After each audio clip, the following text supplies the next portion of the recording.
How are you? Good. I'm glad to hear that. I'm doing okay.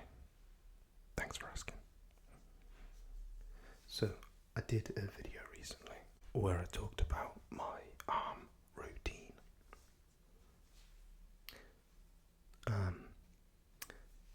So now I'm going to talk about my shoulder routine.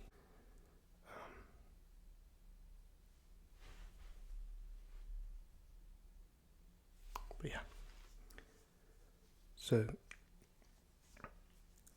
I'll preface this again with I'm not a personal trainer. This is just my own experience. So, it's what I do, it's what works for me. Doesn't necessarily mean it will work for others. But I don't claim to be any kind of personal trainer or anything like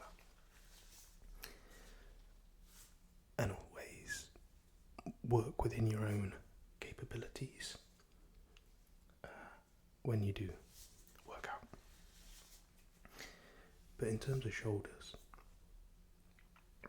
I like to do a couple of press exercises. So generally I will start with military press, which is where you get a barbell and you press it above your head and then back down. So I usually will bring the bar down quite low. I will sort of touch the upper chest, but some people go down to ear level. It really depends how flexible you are and kind of how comfortable different levels are.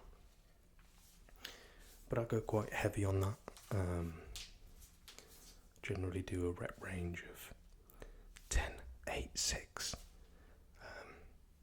maybe even lower, and go very heavy. But I always wear a belt when I do that. Just because you can hurt your back, definitely, when doing that kind of exercise. So, a belt will generally help me to keep a good back position and avoid injuring myself. If I want to do something different than a standing military press, you can also do it sitting. So usually you'd set yourself up with a rack and a bench in an upright position, and then get all the levels right, and then you can do the exact same thing but from a seated position.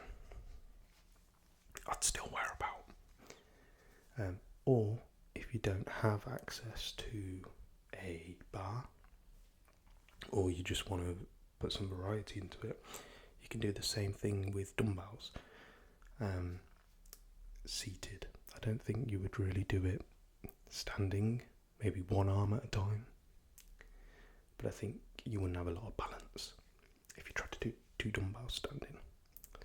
So generally, for me,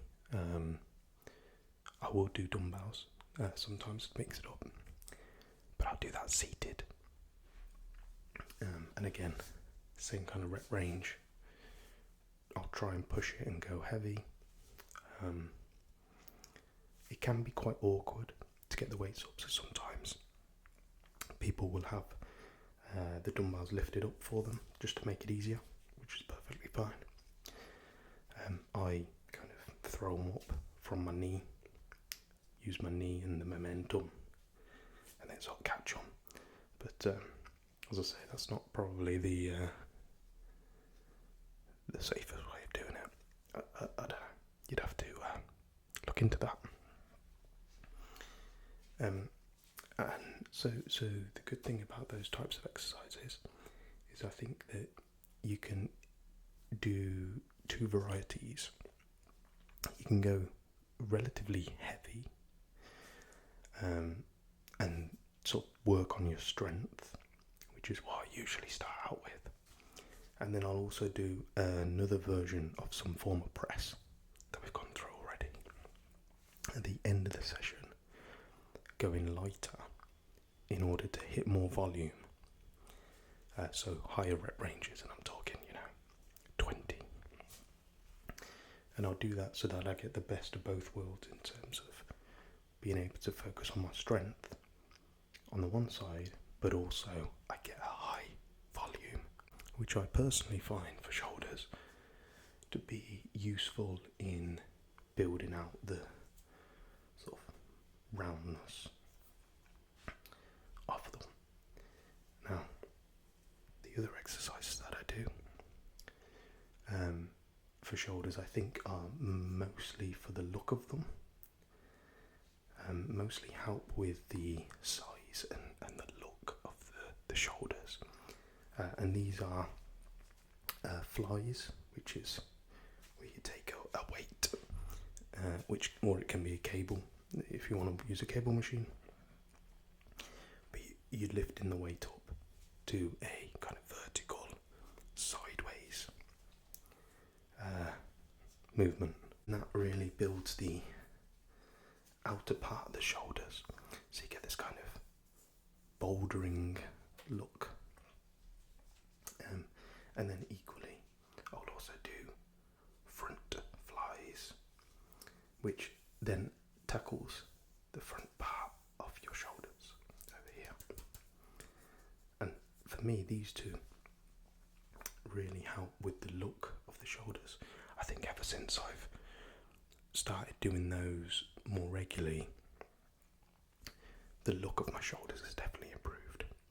So I will generally do low weight but a higher volume on the flies, because one, it gets heavy fast because these are smaller muscles, and two, I think that you can be quite prone to injury doing those types of exercises. Certainly the front ones, I think there's a lot of pressure on your back. So sometimes I'll wear a belt for these exercises as well. But generally I won't go heavy, I'll just go for high volume. So again, looking at the sort of 20 rep range. And for me, there's lots of variations of those types of workouts. But yeah, I think that's kind of generally my approach to shoulders. I try and get the strength in first when I'm most fresh. Try and hit some heavy weights because it's quite a powerful exercise, military press or with dumbbells. And then I focus on the look more of like a Boulder Shoulder, which is the flies. As I say, I found those really to add a lot to my workout. And then I'll sort of finish with another press, depending on how I'm feeling. That could be dumbbells, it could be a machine, and I'll generally then go for volume on a pressing exercise. So as I say, I get the best of both worlds in terms of strength, but also volume. That's about it. I don't do, it's not the longest of my workouts, but I feel it's fairly effective. I think it's a good muscle to work out. I think it adds a lot to your size and your frame, if that is something that you're trying to do. But yeah, that's about it. Hopefully you found this interesting to listen to. I know a few people have been asking about shoulder exercises, so I wanted to try and address that. And yeah, I hope everyone's doing really well out there. If you're not already subscribed, please do. I really would appreciate that. And as always, a like and a comment goes a big way in terms of helping the channel. So we're doing well at the moment, but any support is always so very appreciated. And hey, if you like these, maybe we'll do some of the muscles in the next one. So I hope you're all doing really, really well out there. And I'll see you in the next one.